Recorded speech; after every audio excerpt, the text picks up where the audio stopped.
ზაზა, ასეთი კითხვა არის კიდევ, რომ აი რა შეიძლება შეცვალოს ჩვენ ცხოვრებაში ემოციების უკეთ გააზრება, თუ ემოციები მტერი არ არის, მაშინ რას გვასწავლიან ისინი, ხო? როგორ გავუმკლავდეთ ძლიერ ემოციებს, ყოველდღიურ ცხოვრებაში რა დაგვეხმარება, როდესაც ემოციურად გადატვირთულები ვართ. კი ბატონო. ემოციები, პირველ რიგში, ემოციები გვაჩვენებენ ჩვენ საზღვრებს, საჭიროებებს, ღირებულებებს. ისინი გვასწავლიან სად გვტკივა, რა გვიხარია და რა არის ჩვენთვის ნამდვილად მნიშვნელოვანი.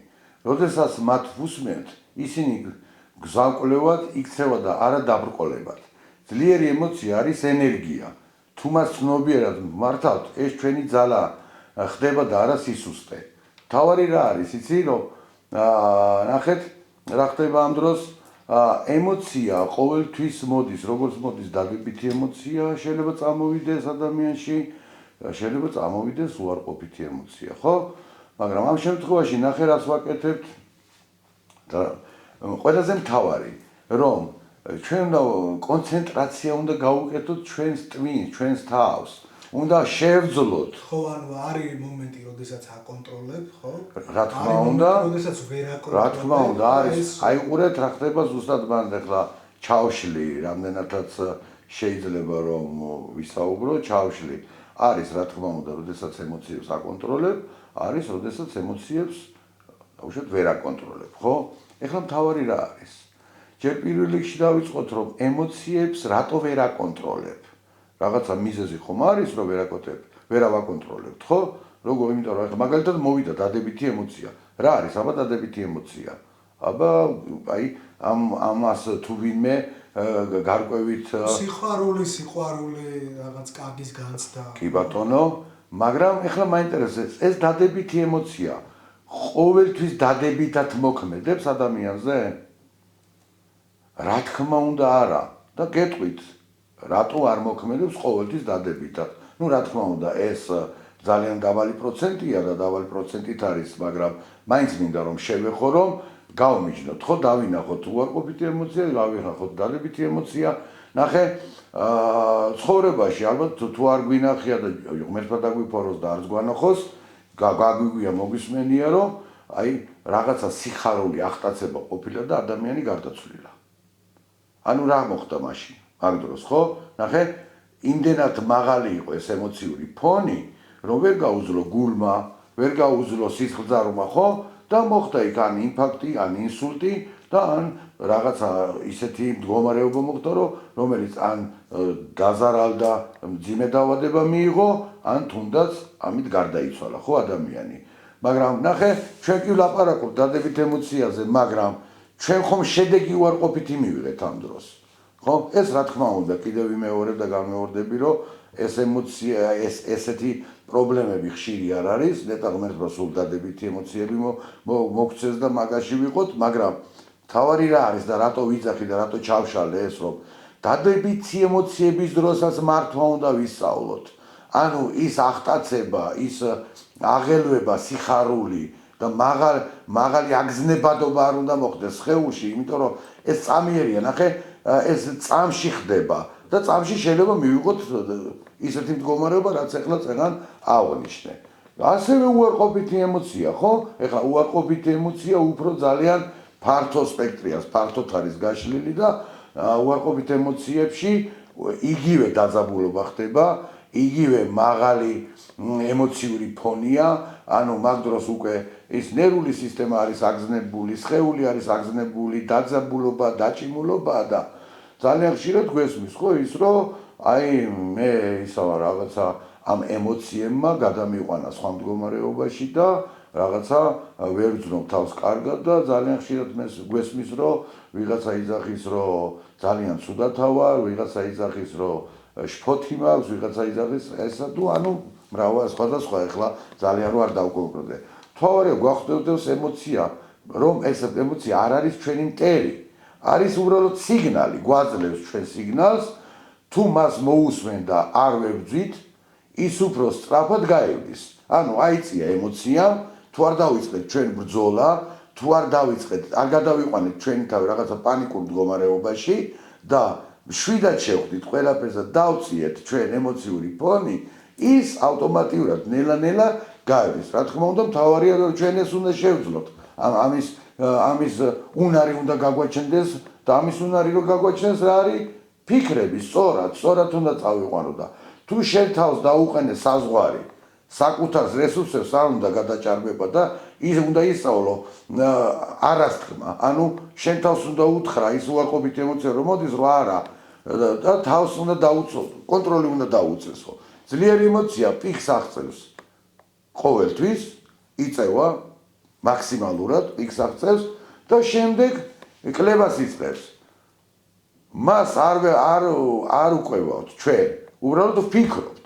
თავარია რომ კვება არ მივაწოდოთ და უბრალოდ ფიქრებითვე უნდა შევაჩეროთ ეს ყველაფერი და ეს ფიქრები კიდევ ყველას მოგვიხსენება რომ შენზეა თვითონ შენი რესურსი, ანუ შენ უნდა იმოქმედო, შენ უნდა იაზროვნო და ნახე, როდესაც უარყოფითი ემოცია მოდის, არ უნდა ჩაყვე, იმიტომ რომ რასაც ამუარყოფით ემოციაზე მოდის ფიქრები და ამ ფიქრებს ჩაასდევ და ფიქრი მოსდევს და მეწმუნეთ რომ ამ ფიქრებს რომ გაყვები, ჩაგიყვანს უფსკუში ისე რომ ბოლოში მიგიყვანს ყველა ფიქრი წამოვა უარყოფითი და რაც მე უკვე შემდგომში სხვადასხვა პრობლემები იკვეთება იქ, რასაც მე საუბრობთ, რომ აი შფოთითი აშლილობა აქვს, ან რა ვიცი, ბევრი რაღაცა ნიუანსები შეიძლება გამოიკვეთოს. მთავარია მართვა ამისი, მართვა უნდა ვისწავლოთ. ნუ ეხლა აუცილებლად მინდა შევეხო, რომ ხალხმა გაიგოს, რომ ეს ემოციის მართვა ეს ყოველთვის ყველაფერზე არ მოქმედება, ყველაფერზე არ შეიძლება რომ ასე მიმართოთ და მიუთითოთ რა სიტყვა როგორც თავისუფალი. როგორც? სიტყვა როგორც თავისუფალი. როგორც თავისუფალი რას ნიშნავს? ანუ შენი თავის მეუფე. შენ უნდა იყო მთავარი, შენ სრული მომქმედი ხარ შენ. ნახე, ამიტომ მინდა რომ ჩავშალო იქ რაღაცა დეტალს შევეხო, რომ ეს როდესაც ფონია მაღალი, როდესაც ნეგატიური, ანუ უარყოფითია, ხო? ეს ფიქრები, ეს აზრები მოგდის, ხო, რაღაცა.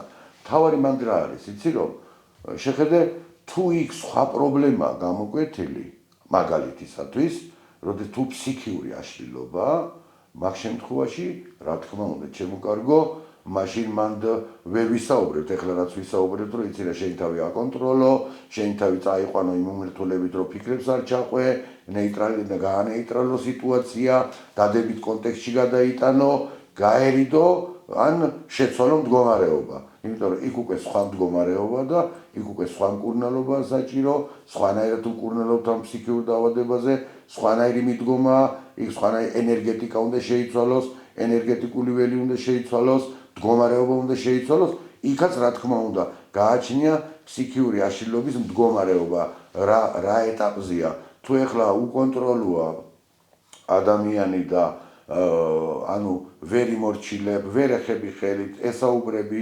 მოსმენა არ აქვს და შეიძლება რაღაცა გესროლოს ხო კიდევაც ხო?